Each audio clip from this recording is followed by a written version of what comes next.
our pie crust is 1/4 cup or 60 milliliters of water, 1 tablespoon or 15 milliliters of apple cider vinegar. Swirl these together, and then I'm going to pop them in the freezer. I'm not trying to freeze it solid.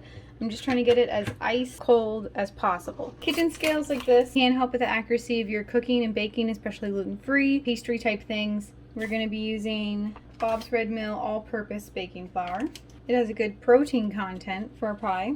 We need 330 grams.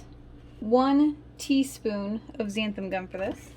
We're going to add 1 tablespoon of sugar. This will help us get some good browning. 1½ teaspoons of salt. Give them a quick mix. Perfect. We have frozen unsalted butter. We are going to be shredding it. We're going to use 165 grams, which is about 1 stick plus 3.6 tablespoons. You want it frozen pretty much solid. The cooler we keep this pie crust, the more we'll get beautiful flake and rise from our frozen butter.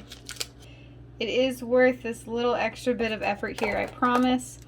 If you are not able to do this, it really is best for the recipe, but as cold as you can get it and cubed. Here's our beautiful frozen shredded butter. We kind of have a well going on in the middle of our dry mixture. Dump it all in there. Remember our chilled water and vinegar. Crack an egg into that. Mix this together really well. Remember, keep this chilled so it's as cool as possible when it goes in. So we've got our dry ingredients with our shredded frozen butter. Your bowl should feel cold. And we're just gonna mix a little bit. As always, if you have bits that aren't incorporating, stop and push them in. So you can see fine bits like sand that are the small particles covered in fat. And then we've also got some larger, chunkier bits here, which should give us a good varied texture. Just as a reminder, this is very chilled, cold water, vinegar, and egg. So we're gonna pour that in there and then mix.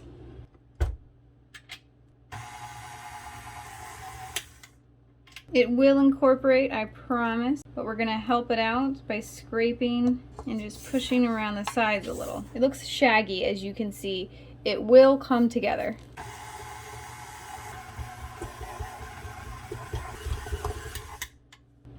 Perfect. I've got my cling film set up. Cornstarch is one of my favorite gluten-free cooking tricks in general.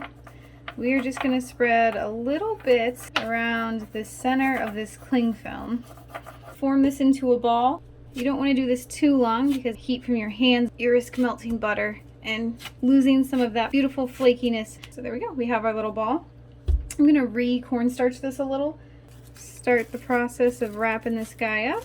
You should have your ball pretty much airtight. Put it in the fridge to rest. You're going to want it in there to chill at least an hour, but you can go overnight if you want to set yourself ahead of the game so that you just have to roll it out and shape it next day for baking. We're going to be rolling out our pie crust. First thing you want to do is heavily cornstarch whatever surface you're working on. If you're new to working with gluten-free doughs and batters, they're super sticky. And without that gluten, it doesn't tend to have the same strength as other kinds of pie crust, so you don't want to have to be tugging and pulling on it. It'll probably just break. So to help prevent any struggles when you're rolling it out, heavily cornstarch. I've got our pie dough that's been resting in the fridge. I said you want to do it for at least an hour. I ended up just doing it overnight. Since I'm doing mini pies, we're gonna actually split this in half. As always, good layer of cornstarch all over. If you just took it out of the fridge, it might be a little too solid from that butter to be workable. So you can let it sit out at room temperature just until it's soft enough to be workable. So you can see it's a pretty large rectangle. You should also be able to see a little bit of some of the streaking of the larger butter pieces throughout, kind of a marbling effect.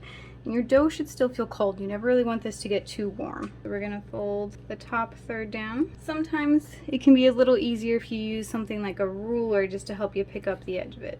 Fold bottom third all the way over. If this was a perfect rectangle, these edges would be neater, but it's okay, they don't have to be. And then we're gonna fold that 1/3 in, and then that 1/3 in, and then rotate so the folded ends are facing you. But before you roll it out again, we used up all our cornstarch. You are definitely gonna wanna cornstarch again. Beating your dough a little. It's a good way to get it started. So that is probably good, if even maybe a little bit on the thin side. Pull up a corner so you guys can see the thickness there. And then we just need to cut out for our pies. So these are our pie shells we're going to be using. They are 5 inches. You want to make sure you give yourself about 2 inches. I've marked little lines for myself of excess past the brim, but I'll give you about 1 inch for depth and up to 1 inch for overhang to make your pattern. So I'm just going to go around as smoothly as I can. Giving myself a generous amount of overhang, so I'm going to remove the other edges here. My favorite trick for getting your pie crust on your pie pan is to roll it up onto your rolling pin and then place it over. So then we just need to shape it into our pan, get everything all pressed the way you want it. Start shaping this how you want it to be, and then you can go back and make edits, make it look nicer. You can do different techniques and go around fixing your insides. And there you've got your pie crust. You're going to want to let this chill in the fridge for probably at least half an hour so its shape sets before you put any filling in. I want to do some decoration. I am using my X-Acto knife for this. I have found this to be my favorite way to get detailed cuts into things for baking. Let's see what works for you.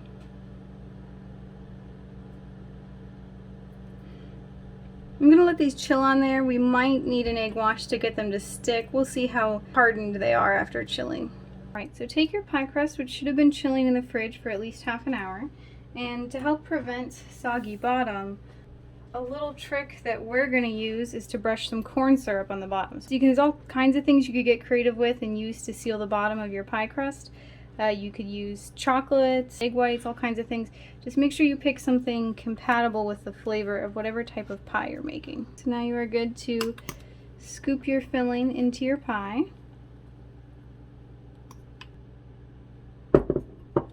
Try and spread it around nice and evenly. Our egg wash is going to be 1 whole egg, 1 tablespoon of milk. Mix those together really well. Gently brush that all over. You can use the egg wash to help your leaves stick.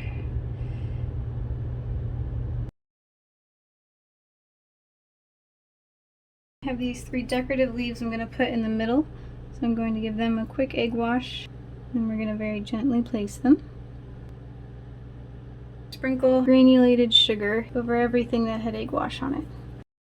Perfect, this pie is ready to go in the oven. All of our pies are going to bake at 350 degrees. We're going to check halfway through to make sure the crusts are not burning. If they look like they are cooking faster than the pie, we're going to make aluminum foil tents to go around the edges to help protect them from the heat a little. All of these pies on normal size would be about 45 minutes to an hour, but these are all about half the size of a normal pie. So I'll check on them probably at about 20 minutes. For most of them, I'm looking for puffed around the edges that they're set and a slight jiggle in the middle still, that they're not fully cooked.